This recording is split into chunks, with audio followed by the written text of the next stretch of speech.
You and I talk a lot about real pipes, not just headlines. Today, those pipes lead straight to the Federal Reserve. Ripple just publicly backed the idea of a skinny master account for non-banks, a limited form of access to Fed payment rails with tight guardrails. If this moves forward, it could change how stablecoins settle and how institutional money touches the XRPL in the United States.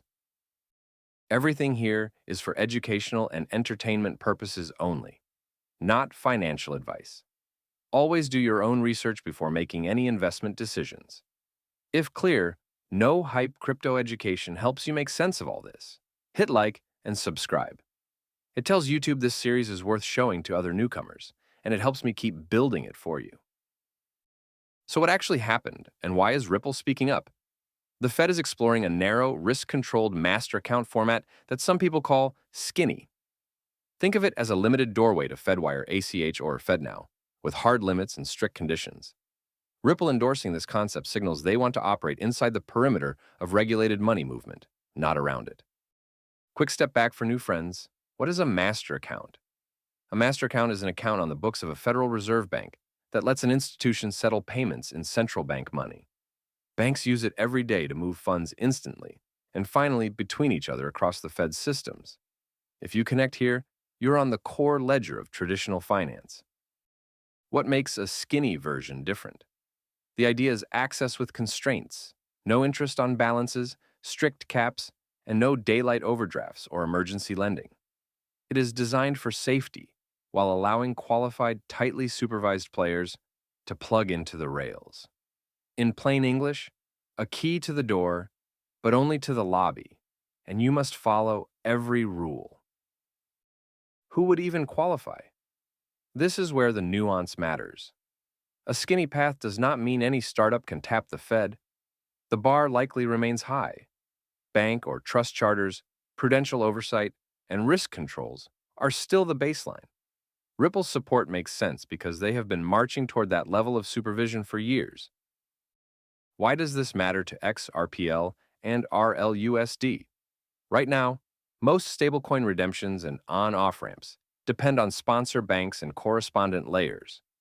With a skinny connection, redemptions could settle faster and more cleanly in central bank money, reducing hops and cutoff delays. That upgrades redeemability quality, the single most important promise a stablecoin can make to serious institutions. Let's paint the before and after. Before, a customer sends RLUSD to redeem. A bank partner receives instructions, wires settle on bank schedules, and funds arrive after windows and checks. After, in a skinny scenario, funds are pre-positioned, redemptions hit the Fed rail inside defined limits, and final USD lands with fewer intermediaries. Fewer steps, lower friction, more predictable timing. Here's where it gets interesting for liquidity. Skinny accounts ban overdrafts, so intraday flows must be pre-funded and precisely managed. That is not a drawback. It is a chance to showcase automated Treasury skill, exactly where Ripple's Prime, Treasury, and G-Treasury stack already lives. Pre-positioned buffers, programmable sweeps, and real-time balance rules become the new alpha. What about Fedwire versus XRPL Finality? Do they compete? They complement. XRPL gives instant crypto settlement and token mobility. The FedRail gives final fiat settlement recognized by banks, auditors, and regulators.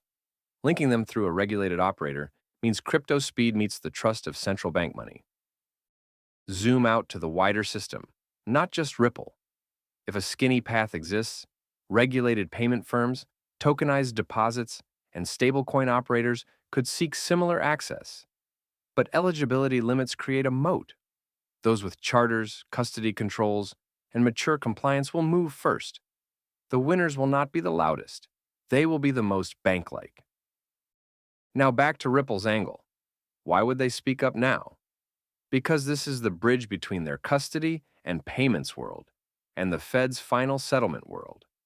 RLUSD reserve quality, prime execution, and G-Treasury workflows become more valuable when redemption latency shrinks. The closer you are to the core ledger of money, the more your infrastructure matters. For institutions, the language that matters is risk and controls. Skinny means no interest, no overdrafts, and caps. You fund first, move second. That is conservative by design. It reduces contagion risk while still unlocking direct settlement. Compliance teams understand that trade-off, and it lowers headline risk for adoption.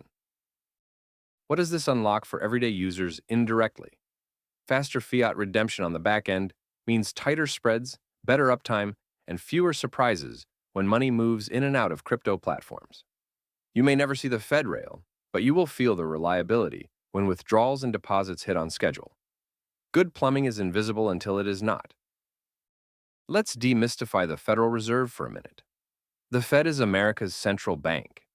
It issues base money and runs national payment systems used by banks. A master account is simply your institution's account on the Fed's own ledger. If you can settle there, you are settling in the safest money in the system. So why would the Fed even consider this skinny path? Because payments are evolving, and the perimeter of safe access needs to evolve too. By creating a limited doorway with strict rules, the Fed can supervise new models without importing their risk wholesale. It is modernization with a seatbelt and an airbag. Here's a practical example you can picture. A marketplace needs end-of-day redemption of RLUSD for a large payout run. Today, they rely on bank schedules and cutoffs. In a skinny setup, a pre-funded balance sends those redemptions across a Fed rail within limits, clearing to dollars faster and with fewer intermediaries. That means less float, less timing risk, and happier finance teams. What about competition? Does this help or hurt other stablecoins? It helps the mature ones. It raises the bar. If redemption quality becomes the metric and direct Fed settlement is the gold standard, then the market will reward the most bank-integrated operators. That is good for users and for systemic safety. Where does XRPL fit when rails expand? XRPL continues as the transaction fabric. Fast, low-cost movement and on-ledger liquidity tools like the DEX and AMM. RLUSD becomes the fiat bridge asset with improved redeemability, and Ripple's enterprise stack handles the compliance, custody, and treasury. It is one system, many roles, each doing what it does best. Let's be very clear about promises. We are not making any. A proposal is a proposal until it is policy, and access is never guaranteed. But Ripple supporting the concept tells you where the company wants to compete. Inside regulated money movement with bank-grade rails? That is a directional signal worth your attention. What should we all watch next? Any formal Fed updates about limited access accounts, public comment windows, or operating circular changes? Any concrete steps in Ripple's charter and licensing journey that would strengthen eligibility? And real-world data on RLUSD, redemption speed as Treasury integrations deepen. The payoff. If rails open even a little, utility scales a lot. Faster redemptions, cleaner settlement, and programmable Treasury will matter more than social media noise. This is how crypto grows up, by touching the core of money safely and predictably. Ripple supporting a skinny door into the Fed is a step toward that adult table. This channel is for educational and entertainment purposes only, and is not financial advice. Always do your own research and keep the discussion respectful. If you enjoyed the video, please consider liking, subscribing, leaving a comment, or sharing it with a friend.